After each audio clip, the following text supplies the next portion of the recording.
Salah satu pertanyaan yang sering gue lihat kalau lagi muter-muter di grup adalah saran dong komposisi abis dengan karakter yang gue punya. Dan ini pertanyaan entah mengapa ada terus. Entah karena ini sebenarnya lagi pamer list karakter terselubung, atau mungkin dia pertama kali nyoba game sejenis ini.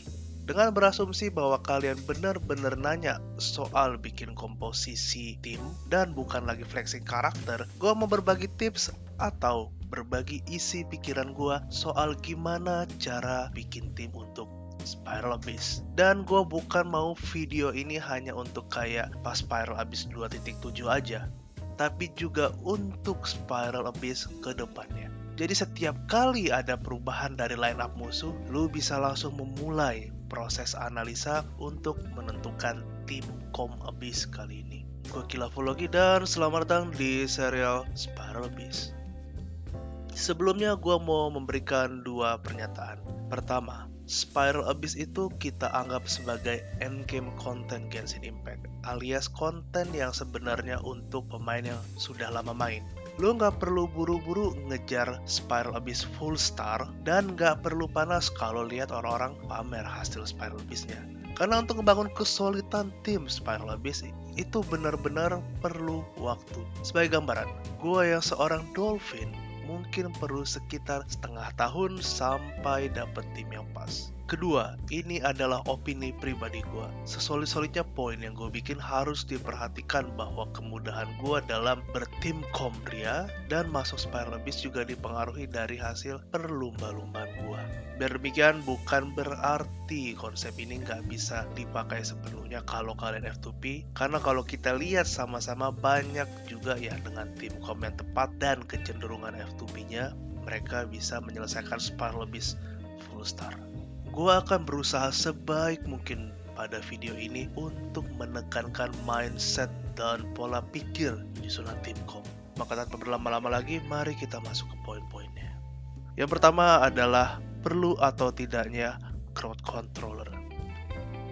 Yang perlu kalian nilai di sini adalah di first half dan second half ini sebetulnya Abyss tipe apa?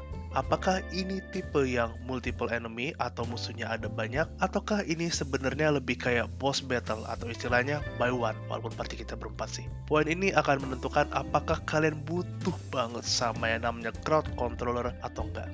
Definisi singkat gue untuk crowd controller itu adalah karakter yang bisa melakukan crowd control atau dengan kata lain mengumpulkan musuh di satu titik serapat mungkin dengan tujuan satu, kita nggak usah pusing ngejar-ngejar musuh yang mana itu bakal makan stamina banget dan otomatis makan waktu, dan dua, ada kalanya satu sabetan atau satu serangan yang kita kasih itu bisa langsung ngenain lebih dari satu musuh, tapi kalau jarak mereka memang berdekatan, yang mana hal ini bisa bikin nyelesain stage abisnya jadi makin cepet dan makin efektif. Contoh crowd controller yang paling jelas adalah karakter-karakter dengan vision atau elemen anemo seperti Venti, Sucrose, ataupun Kazuha. Tiga karakter ini menjadi patokan gua sebagai crowd controller karena skill mereka ini memiliki sifat menarik musuh ke satu titik pusat. Tidak semua anemo bisa menjadi crowd controller atau punya cara yang berbeda untuk crowd control. Contohnya adalah Xiao yang serangannya malah bikin musuh makin menjauh,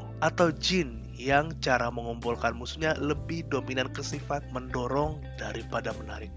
Tapi terus kalau nggak punya crowd controller yang di atas, bagaimana dong? Ada alternatifnya, yaitu pemahaman terhadap AI atau logik dari pergerakan musuh. Tapi mungkin itu kita bahas untuk lain waktu. Intinya adalah lihat komposisi ruangan abisnya. Kalau rame, usahain ada crowd controller. Kalau sebiji-sebiji, crowd controller sifatnya jadi nggak wajib. Untuk poin nomor 2, dalam menentukan line up kalian adalah elemen. Salah satu cara paling efektif untuk ngadepin Abyss adalah nyesuaiin elemen utama dari damage dealer kalian.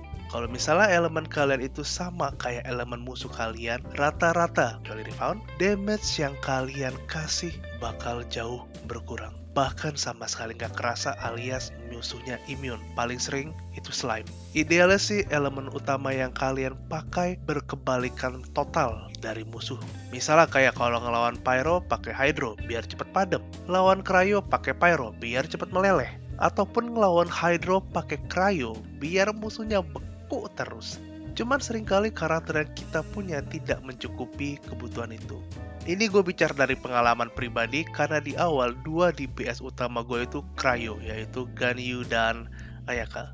Opsi yang bisa kalian pilih kalau nggak punya elemen ideal untuk lawan yang ada saat itu, ya yang penting elemennya nggak sama aja sih. Jadi intinya prioritas penentuan elemen kalian adalah seperti ini. Prioritas 1, elemen yang total bertolak belakang dari musuh. Prioritas 2, elemen apapun yang penting nggak sama elemen musuhmu di sana. Dan tentukan elemen yang paling sesuai dengan melihat 3 chamber yang akan dilewati oleh satu tim.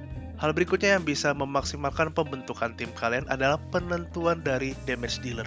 Dalam hal ini adalah DPS dan sub DPS. Tapi sebelum lanjut, ada baiknya kita definisikan secara singkat apa itu DPS atau sub DPS. Kalau DPS, dia adalah pemberi damage utama ke musuh. Dan sifatnya dia kalau udah nongol, dia bakal lama stay di field. Sedangkan kalau sub DPS, dia ngasih damage tambahan tapi dari belakang. Biasa dia datang, nge-skill, pergi. Skill yang dipakai sub DPS itu biasanya bakal stay di field. Contoh gampangnya kayak Pyronadonya Xiangling, burstnya Xingqiu, atau dadunya Yelan. Ini ibarat kalau berantem ya, si DPS ini yang bakal berantem di depan. Sementara sub DPS ngasih bantuan dari belakang dengan cara nimbukin batu. Kenapa pemahaman ini penting? Karena begini. Gue bukannya bilang nggak bisa ya, tapi menggunakan lebih dari 1 DPS atau main DPS di dalam tim kalian itu rada nggak efektif. So seringkali kalau DPS yang satu lagi tampil, itu yang satu lagi jatuhnya jadi bengong di belakang. Kalau gitu kan sayang potensi damage dari si DPS yang lagi bengong itu.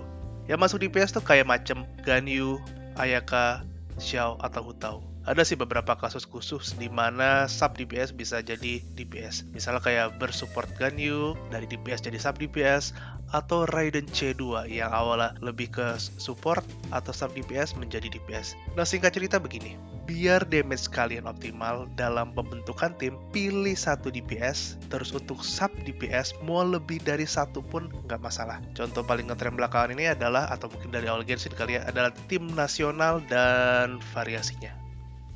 Hal nomor 4 yang penting untuk tim kom kalian adalah support. Gini, sebagus-bagusnya DPS lu akan ada suatu atap alias batasan sejauh apa damage yang bisa dihasilin sama DPS lu tanpa senjata premium ataupun constellation ya. Opsi lu kalau nggak mau ngejar constellation itu adalah ngejar support. Terkadang memang ada batasan yang blur antara dia ini support atau sub DPS ya. Tapi selama tujuan utama penggunanya untuk naikin damage dari DPS utama lu, gue lebih prefer nganggep cara itu sebagai support atau lebih spesifiknya damage buffer. Mungkin bakal ada yang nanya, gimana kalau soal baterai, shielder, healer? Gue pengen bahas itu, tapi kalau kayak gitu rasa bakal jadi panjang banget videonya. Dan selama penyusunan skrip video ini gue baru nyadar kalau ternyata support itu adalah sesuatu yang jauh lebih dalam dan perlu video terpisah. Jadi doakan saja. Sementara waktu kita ke pembentukan poin-poin simpelnya terlebih dahulu. Jadi kalau bisa kita persingkat, kira-kira begini step yang bisa lu terapin untuk nentuin komposisi tim kayak gimana yang bakal lu bawa ke Spiral Abyss. Nomor 1, pelajari line up musuhnya, kemudian tentukan apakah kira-kira bakal butuh crowd controller atau strategi tertentu untuk mengatur posisi musuh. Nomor 2, tentuin elemen apa yang bisa ngelawan musuh di ketiga chamber. Dan nomor 3, pilih DPS dan sub DPS sesuai elemen yang lo pilih. Utamakan pilih 1 DPS dan untuk sub DPS bisa lebih dari 1. Nomor 4, pilih support yang bisa ngebantu naikin damage dealer kalian. Sekarang kita coba lihat langsung contoh proses pikir gue berdasarkan kerangka di atas. Ini kita langsung aja ke Abyss versi 2.7 lantai 12 first half. Pertama kita lihat di sini komposisi musuhnya. Di yang pertama ada bunga dan 2 visap. Di yang kedua ada slime beserta beberapa metacrawl. Kemudian yang ketiga 2 kadal ini. Kalau seperti ini memang idealnya ada crowd controller. Yang gue punya sekarang itu ada Sucrose sama Venti dan Jin. Tapi biar seru kita pakai Sucrose. Kalau ada yang tahu kenapa gua milih Sucrose di sini, bisa coba jelasin di komen. Logikanya ya, kalau kita lihat dari lantai ke lantai, sebenarnya paling ideal pakai Pyro DPS di sini. Cuman gua mau main Yae. Pokoknya gua mau main Yae. Lah kata beda bunga-bunga listrik, ya gak apa-apa. Nanti bisa kita akalin dari support. Itu juga ada musuh bawa shield S, gimana itu? Ya gak apa-apa toh, kan S itu, bukan absolute absorb listrik. Kalau di sini tetap pakai cryo, nah itu baru susah. Pokoknya gue mau main si rubah arah-arah super troll 1 ini. Selama masih bisa, kenapa enggak gitu? Nah next, untuk tim kali ini gue mau milih satu aja sub DPS gue. Dan bahkan sebetulnya bukan sebagai damage dealer, tapi lebih ke baterai. Gue pilih siapa? Fizzle. Nah ini kita masuk ranah di mana ada karakter yang memiliki peran ganda. Fizzle itu jadinya selain ngasih damage, dia juga bisa ngisi pelan-pelan burstnya Yae. Ini makanya Fizzle dianggap imba banget. Dan pembahasan soal support tuh kalau kita lihat dari kasus ini sebenarnya bakal rada kompleks. Untuk full support kita pakai Bennett aja, kayak simple lah, naikin damage terus bum bum bum bum. Nah sekarang kita langsung lihat playnya, ini beneran lewat atau enggak Spireline dengan tim seperti ini.7律流7号式モジュール安全距離確認吸引テスト断罪の名にみんなは俺が守れ来光意図美しきかな15チョックはっくらえへ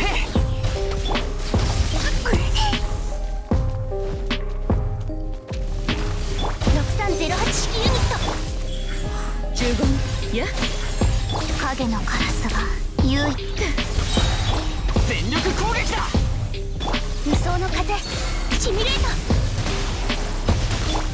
振動の権限チョック律流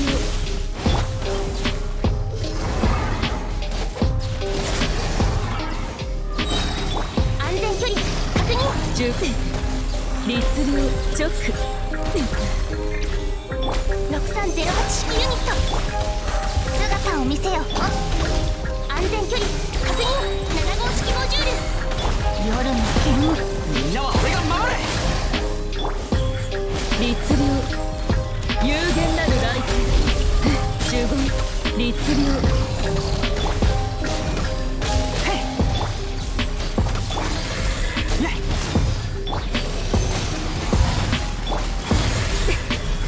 15断罪の名みんながそばにいた律流またか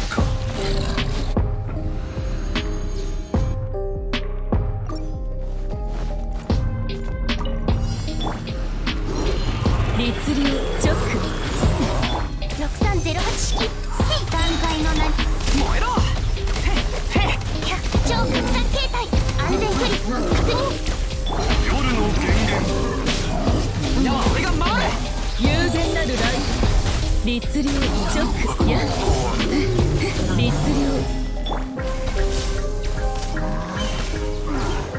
吸引テスト開始黒き翼よくらえ全力攻撃6308式ユニット7号式も15チョック15や答えなさい来光意図美しきかなチョック無限化せよ安全距離確認姿を見せみんなは俺が答えなさい15チョック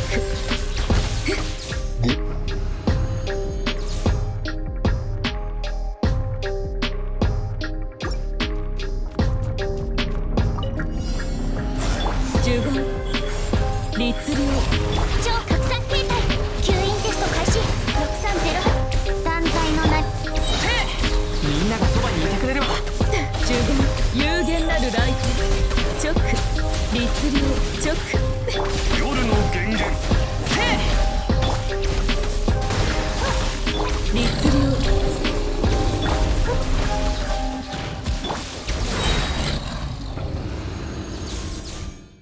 Sekarang gue mau ngasih lihat gameplay dari tim Com Second Half. Gue liatin cepet aja buildingnya, dan gue nggak akan bahas langsung alasan pembuatan tim ini. Gue cuma bakal kasih lihat salah satu momen pas lagi lawan Perpetual Mechanical Array. Dan kalian bisa komen di bawah kira-kira mikir apa gue pas bikin tim Com ini. Jadi terima kasih karena sudah menonton video ini. Now, let's enjoy the show.